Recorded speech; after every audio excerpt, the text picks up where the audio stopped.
এর সন্তান, হাজী শরীয়তের সন্তান, শামশের গাজীর সন্তান, এছাড়া সুভাষ বোসের সন্তান, প্রীতিলতার সন্তান। আমাদের হাজার বছর যুদ্ধের ঐতিহ্য আছে, তার ইতিহাস পড়ে নাই। আমাকে বাঙালি জান লোক বলতো ইয়ে সালা আব্দুল আগিয়া, আব্দুল বলতো নকর নকর।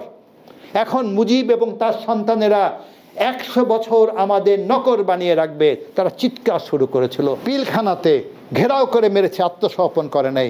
জাতি মরতে শিখে গেছিল 71-এ, এবং এই জন্যই আমাদের মুক্তি সফল হয়েছিল। আপনারা এই জীবনে কোনো মৃত্যুদণ্ডপ্রাপ্ত আসামির গল্প শুনেন নাই, আজকে দেখলেন। আমার এই এত বছরে আমার মৃত্যুদণ্ড পাকিস্তানে বহাল আছে। আমি পাকিস্তানে থাকতাম, আমি দরিদ্র পরিবারের সন্তান, বড় অফিসার হতে চেয়েছিলাম। পাকিস্তানে গিয়ে দেখলাম ওরা আমাদের কিছু মনে করেন না, বাঙালি বলে, আর বলে ইয়ে কিদার সে আগিয়া।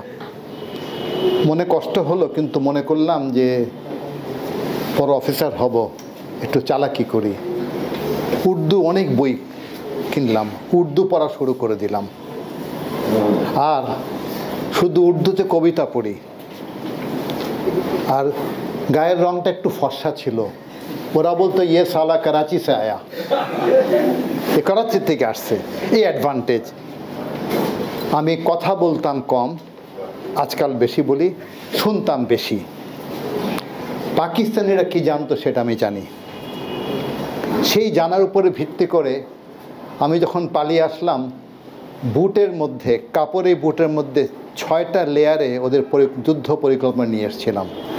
তো সেটা আমি ভারতকে দেওয়ার পরে, তো ভারত সরকার প্রথমে আমাকে গ্রেফতার করে ফেললো, বলল এটা হতেই পারে না, পাকিস্তানি স্পাই আমাদের ইনফিলট্রেশন করছে। যাই হোক, অনেক ঘটনা হয়ে গেছে, স্যার কিছুটা বলেছেন, হাড্ডি উড্ডি ভাঙ্গা আছে, অসুবিধা নাই। তারপরে যাই হোক, এরপরের থেকে তাদের পরিকল্পনা দিলাম। সেই যুদ্ধে তারা জয়লাভ করেছিল। পাকিস্তানিরা এই ঘটনা জেনে ফেলেছিল, ইন্টারেস্টিং। তাই তারা আমাকে একটা কোর্ট মার্শাল করেছিল। আপনারা এই জীবনে কোনো মৃত্যুদণ্ডপ্রাপ্ত আসামির গল্প শুনেন নাই, আজকে দেখলেন। আমার এই এত বছরে আমার মৃত্যুদণ্ড পাকিস্তানে বহাল আছে, এবং আমার মৃত্যুদণ্ড যে দিয়েছে তার স্টেটমেন্টটা আমি পড়েছি। তো যাই হোক, আসামির গল্প শুনতে হবে। বঙ্গবন্ধুর সঙ্গে একটা আমার কথা বলার সুযোগ হয়েছিল, আমি ভীষণ গর্বিত। কারণ উনি আমাকে ডেকে নিয়েছিলেন, আর ডাকলেই আমি কিছু প্রশ্ন জিজ্ঞাসা করতাম। তো বলতেন, আর কিছু জিজ্ঞেস করবি? তো আরেকটু জিজ্ঞেস করি স্যার, 7ই মার্চ সম্বন্ধে আমি কী বলেছিলাম বলি। তাহলে স্যার একটু অন্যরকম আলাপ করি স্যার, অনুমতি দেন। বলেছিলাম, স্যার আপনি সব জেনে ফেলেছেন কি না? তাহলে আমি 7 তারিখে। তো বলে, তোরা কদ্দূর জেনেছিলি? ভালো জেনেছিলাম স্যার। এরা আমাকে করাচিওয়ালা বলতো, সব আলাপ করতো, এবং এই আলাপটাই ওনার সঙ্গে আমি করেছিলাম। উনি শেষে বলেছিলেন, ঠিকই বলেছস, মানুষকে বাঁচাতে হবে না, প্রস্তুত করতে হবে না, রাস্তা কই আমার। এটা বড় কথা একটা। আসলে ইতিহাসের মহানায়ক, মহাসেনাপতি হিসাবে তার সামনে উপবিষ্ট 10 লক্ষ অধিকার বঞ্চিত, অত্যাচারিত, অবহেলিত, তার পিছনে প্রায় 6.5 কোটি বা 7 কোটি বাঙালিকে বলেছিলেন, এবারের সংগ্রাম আমাদের মুক্তির সংগ্রাম। That's the crux of the thing. আসলে বঙ্গবন্ধু একটা পরিকল্পনা ছিল একটু আগের থেকে, চিন্তা করেন আপনারা। 1 তারিখ থেকে 6 তারিখ পর্যন্ত কী হয়েছিল? 1 তারিখে ইয়াহিয়া খান বলল পার্লামেন্ট সেশন আপাতত বন্ধ করে দেওয়া হলো। 2 তারিখে এবং 1 তারিখ থেকে হত্যাকাণ্ড শুরু হয়ে গেল, কিন্তু বিহারি এবং পাকিস্তানি সাপোর্টাররা। 2 তারিখে সুফিয়া কামাল বলছেন এটা গণহত্যার সামিল প্রস্তুতি। 3 তারিখে তাজউদ্দিন সাহেব বলছে এইভাবে মানুষ হত্যা আমরা সহ্য করব না। 4 তারিখে ওয়ালি খান বলছে prepare your battalions to fight, Wali Khan বলেছিল। 5 তারিখে আসগর খান বলেছিল কি, যে hand over power to Sheikh Mujib immediately. 6 তারিখে মৌলানা ভাসানী বলেছিল যুদ্ধ ছাড়া উপায় নাই। 7 তারিখে বঙ্গবন্ধুর ভাষণ। দেখুন, they are the best sons of the soil, যারা বঙ্গবন্ধুর আগে কথা বলে গেছে, এটা কি কোনো আলোচনা ছাড়াই করেছে? মনে হয় না। ওয়ালি খান 6 তারিখে বিকাল ওনার সাথে দেখা করতে গেছিলেন বাসাতে, আসগর খান 5 তারিখে। তার সঙ্গে যারা কথা বলেছে তারা প্রত্যেকটা একটা gem of a human being. এদের পেট্রিয়টিজমে কোনো ডাউট করবেন না। তাজউদ্দিন সাহেব, নজরুল ইসলাম সাহেব, বেগম সুফিয়া কামাল, ওয়ালি খান, আসগর খান পাকিস্তানি হতে পারে, ওরা মানবিক মানুষ ছিলেন। যাই হোক, আসল কথা হচ্ছে কেন বঙ্গবন্ধু 7ই মার্চের ভাষণটা দিয়েছিলেন। আপনার আশ্চর্য হবেন, ওনার কাছে অনেক তথ্য ছিল। আমি জানি না কারা কারা সে তথ্য দিয়েছে, আমি কিছু গেস করতে পারি, কিন্তু ওনার তথ্য কারা পাস করত সেই খবরটা কিন্তু তারা চেষ্টা করেছেন। তাদের মধ্যে তার কাছের লোকও আছে। নো স্যার, এত কাঁচা কাজ মুস্তাক করেন নাই। আরও কাছের লোক, বঙ্গবন্ধুর সব আলোচনায় থাকতেন তিনি। নামটা কনফার্ম না 100%, 80% কনফার্ম, পরে বলে দিব স্যার। যাই হোক, বঙ্গবন্ধুর 7ই মার্চের ভাষণ উনি জেনেছিলেন কি, ইয়াহিয়া খান ভুট্টো সাহেব এখান থেকে নিষ্প আলোচনা করে চলে গেল। যাওয়ার পরে 16 তারিখে ইয়াহিয়া খান ডেকে আনলেন আকবর খানকে। Akbar Khan highly intelligent, professional intelligence officer, ISI এর ডাইরেক্টর জেনারেল। প্রথম কথা ছিল, আকবর আমি খুব ক্লান্ত হয়ে গেছি। আমি উর্দুতে বলছি না, আপনারা মাইন্ড করবেন। আকবর বললেন, ক্লান্ত তো হবেনি স্যার, একটা ব্যাগ ছিল, আপনার জন্য বিশ্বের শ্রেষ্ঠ ব্ল্যাক ডগ হুইস্কি নিয়ে এসেছি, ক্লান্তি দূর হয়ে যাবে পান করলেই। এত পরিশ্রম করছেন স্যার। ইয়াহিয়া খান বললেন, এটা ভালো জিনিস, আমরা সবাই একত্রে পান করব। দেখেন ক্রস কথা হচ্ছে। এখন আমার পাখি শিকার করতে ইচ্ছা করছে। পাকিস্তানের জমিদাররা বড় বড় মানুষের পাখি শিকার করতে যেত রিল্যাক্সেশনের জন্য, এটা অন্য ব্যাপার ছিল। পাখি শিকার রাষ্ট্রপতি আইয়ুব খানও যেত। পাখি শিকার করার নাম করিয়া 17 তারিখে সকাল 6টার সময় 2টা হেলিকপ্টার করে এই দলটা চলে গেল পাখি শিকার যাবে। সবাই জানতো। কেন? আসল কথা, মিডিয়া আর ফলো করে নাই। মিডিয়া বিরক্ত হয়ে গেল, বারবার বলছে পার্লামেন্ট সেশন কবে ডাকবেন, এটা আর করা হলো না। তারা ল্যান্ড করলো কোথায়? ভুট্টো সাহেবের প্রাসাদ বাড়ির সামনে। ওয়েলকাম করলো কে 3 জন ব্যক্তি, ভুট্টো নিজে, মমতাজ ভুট্টো চাচাতো ভাই, সিন্ধের দুষ্ট রাজনীতিবিদ চরিত্রহীন, আর মোস্তফা খের, আরেকটা হরেবল পার্সোনালিটি। সবাই মিলে রেস্ট করলো। সন্ধ্যার পর থেকে তার ব্যাঙ্কোয়েট রুমে তারা একত্রিত হলো মদ্যপানের জন্য। তারা সবাই ব্ল্যাক ডগ হুইস্কি পান করেছিল। ইন্টেলিজেন্স রিপোর্ট কি আলাপ করেছিল এটা বুঝেন, 7ই মার্চ ভাষণ বুঝে ফেলবেন। প্রথমেই আলোচনা শুরু হলো, ভুট্টো সাহেব বললেন বাঙালি জাতি এবং শেখ মুজিব বড় বার বেড়ে গেছে। শেখ মুজিব বারবার করে বলছে ক্ষমতা হস্তান্তর করে পার্লামেন্টে সেশন হতেই হবে ঢাকাতে। ইয়াহিয়া খান বললেন, আকবর তুমি কি মনে করো? আকবর বললেন, আমি একই মনে করছি ওনার সঙ্গে। মুজিব কেন বলছে পার্লামেন্ট সেশন ডাকতে ঢাকাতে, এই কারণটা কি? পার্লামেন্ট সেশন পশ্চিম পাকিস্তানে কী অসুবিধা আছে? অসুবিধা আছে, ঢাকা তার ক্ষমতার কেন্দ্রবিন্দু, সেইখানে তার সবচেয়ে বড় ঘাঁটি। একটা সাইকোলজিক্যাল গেম চলছে। মুজিবের সৈন্য নাই, আমাদের সৈন্য আছে, তার জনগণের সঙ্গে তার থাকতে হবে। মুজিব বিশ্বাস করছিল না সে করাচিতে বা রাওয়ালপিন্ডি গিয়ে বেশি অ্যাচিভ করতে পারবে, সেইটা মানবেই, সে মানাবেই। ঢাকায় যখন সে পার্লামেন্টে ঢুকবে, যেদিন তার পুরো দল নিয়ে ঢুকবে, লক্ষ মানুষ পার্লামেন্ট সেশনের চারিদিকে দাঁড়িয়ে থাকবে, তার মনোবল উচ্চ হয়ে যাবে। পার্লামেন্ট সেশন ঢুকবেন, প্রথম দিন কি করবেন? উনি প্রধানমন্ত্রী ইলেক্টেড হবে। দ্বিতীয় দিন সে ফুল ক্যাবিনেট ফর্ম করবে, হাফ ক্যাবিনেট না, ওরা জানে। ভুট্টো বলল, আমি মুজিবকে বলেছি পার্লামেন্ট সেশন করতে পারবে না সে, আর আমার লোকদের বলে দিয়েছি তোমরা কেউ পার্লামেন্ট সেশনে গেলে তোমাদের হাত পা কেটে ফেলবো করাচিতে এয়ারপোর্টের মধ্যে। ISI প্রধান বললেন, হাত পা কাটবেন স্যার? কার হাত পা কাটবেন?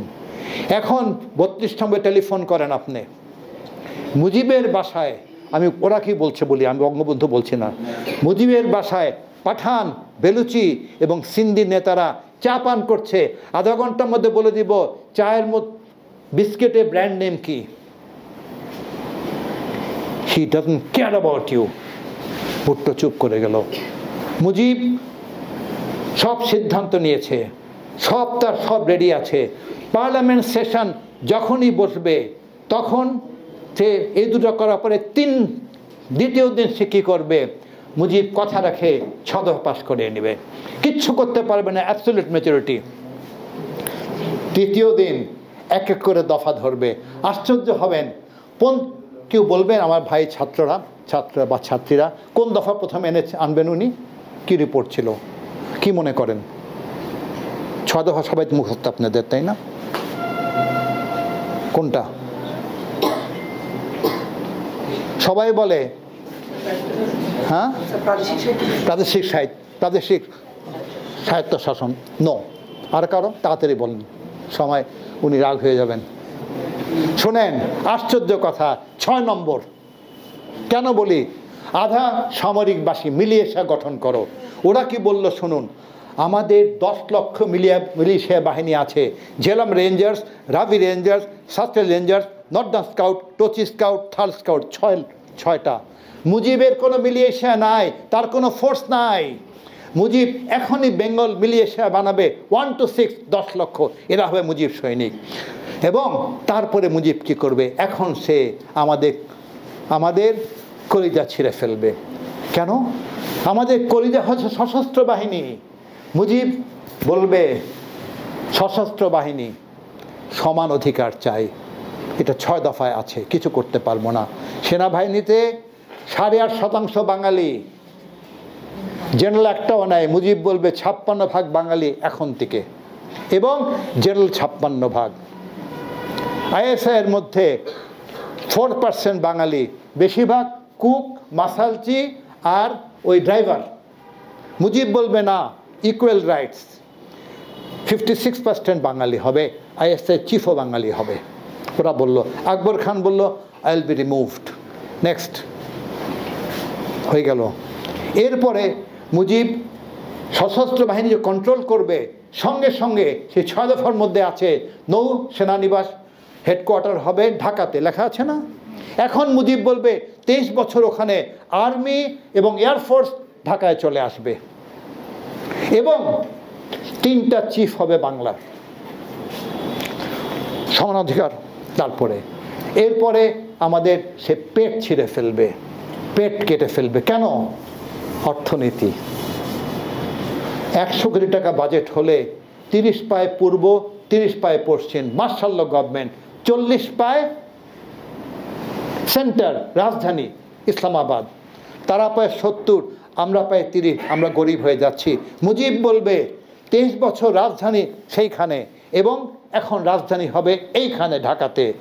মুজিব 2 বার পাকিস্তান পার্লামেন্টে বলেছিল ঢাকায় রাজধানী হতে হবে। ঐতিহাসিক ঢাকা 400 বছর পুরনো শহর, ঐতিহাসিক ঢাকা জনকীর্ণ শহর সবচেয়ে বেশি, এবং পাকিস্তান স্বাধীনতার জন্য সবচেয়ে বেশি অবদান ঢাকার।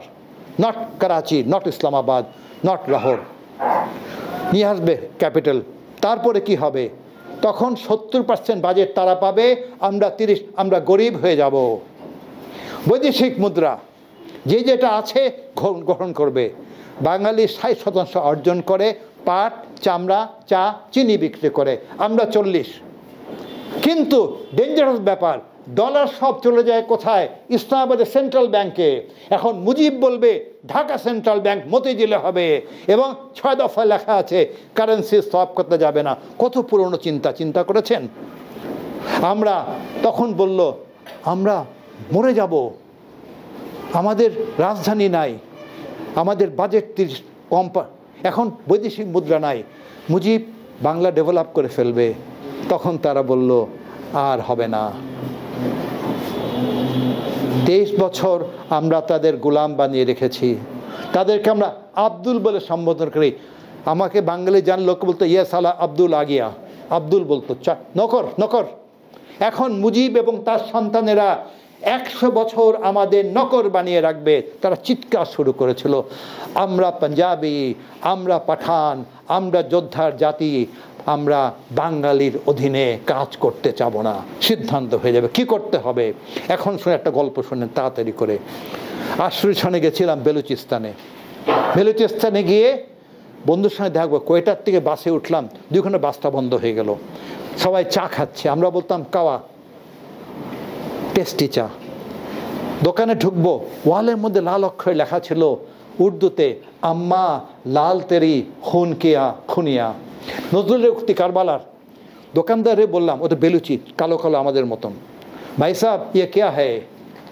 আমাকে বলে কেঁপে গেল, দেখো মাত, বলো মাত, টিক্কা আ গিয়া। আমি কি তখন জানতাম এই ঘটনার 3 বছর পরে ঢাকার মারা চিৎকার করে বলবে, দেখো মাত, বলো মাত, টিক্কা আ গিয়া। এই বেলুচিস্তানের ফুল প্রিন্ট ফটোকপি ছিল ঢাকার অপারেশন। বেলুচিদের লেগেছিল 3 বছর শায়েস্তা করতে, তারা ঢাকা শায়েস্তা করতে 4 বছরের টাইম নিয়েছিল। তারা বলতো, এখানে বলেছে বেলুচ আর বাঙালি দেখতে একই রকম, কালো কালো ছোট ছোট, ইমোশনাল। বেলুচির অধিকার চাচ্ছিল। কেন? সবচেয়ে বড় প্রদেশ বেলুচিস্তান, সবচেয়ে বেশি খনিজ পদার্থ বেলুচিস্তানের, সবচেয়ে বড় ভালো পোর্ট গোয়াদিয়ার পোর্ট, যেটা চাইনিজরা এখন কন্ট্রোল নিয়ে নিয়েছে। তখন বেলুচিরা বলছে সমান অধিকার চাই, পাকিস্তান সরকার অধিকার দিব না। তারা আন্দোলন শুরু করেছিল। তখন এই আন্দোলন যখন শুরু করলো, একটা পরিকল্পনা হয়েছিল, এটাই ঢাকার ব্লু প্রিন্ট। প্রথমে সিদ্ধান্ত হয়েছিল একটা অপারেশন প্ল্যান রেডি করতে হবে, আমাদের হয়েছিল। 2 নম্বর, টিক্কা খানকে পাঠাতে হবে, কারণ সে আমাদের সবচেয়ে দক্ষ পাঞ্জাবি জেনারেল। 3 নম্বর, বিদেশের সাংবাদিক সব বিদায় করতে হবে, আমাদের হয়েছিল। 4 নম্বর, দীর্ঘ পরিকল্পনা করে প্ল্যান ঢুকাতে হবে, most of the ব্যাটালিয়ান্স Punjab battalion হবে। 5 নম্বর, আমেরিকা, চায়না, মিডল ইস্ট, ইউরোপকে আমরা ডেলিগেশন পাঠিয়ে দিয়ে বলবো যে অপারেশন চলবে, হিউম্যান রাইটস অ্যাক্টিভিস্টদের কন্ট্রোল করো, ওটাই বাংলা কন্ট্রোল করবে। বেলুচ আর বাঙালি একই জিনিস, সংখ্যায় বেশি, আর সব পাঞ্জাব ব্যাটালিয়ান পাঠানো শুরু করো। আপনারা এই ঘটনার পর থেকে এয়ারপোর্টে জিজ্ঞেস করবেন, সত্তার ভাই, আলমগীর সত্তার, সাহাব ভাই, বীরুত্তম, এরা সব বঙ্গবন্ধু বলে দিয়েছিল প্লেন কথা পাঞ্জাব ব্যাটালিয়ান চলে আসছিল তো সব। তো তখন তারা গোপনে অপারেশন সার্চলাইট আরম্ভ করেছিল। বেলুচিরা যুদ্ধের ইতিহাস নাই, বাঙালি যোদ্ধার জাতি, প্রকৃতি আমাদের যোদ্ধা বানিয়ে দিয়েছে। যে এই জাতি ঝড়ের বিরুদ্ধে, বন্যার বিরুদ্ধে, খরার বিরুদ্ধে, সাইক্লোনের বিরুদ্ধে প্রতিনিয়ত যুদ্ধ করে বেঁচে থাকে, সেই জাতি যোদ্ধার জাতি। আমরা তিতুমিরের সন্তান, হাজী শরীয়তের সন্তান, শামশের গাজীর সন্তান, এছাড়া সুভাষ বোসের সন্তান, প্রীতিলতার সন্তান। আমাদের 1000 বছর যুদ্ধের ঐতিহ্য আছে, তারা ইতিহাস পড়ে নাই। বেলুচি আমরা না। তারা যখন অপারেশন সার্চলাইট শুরু করলো, প্রতিরোধ যুদ্ধ শুরু হয়ে গেল। কিন্তু এদিকে আমরা ব্যাক করি।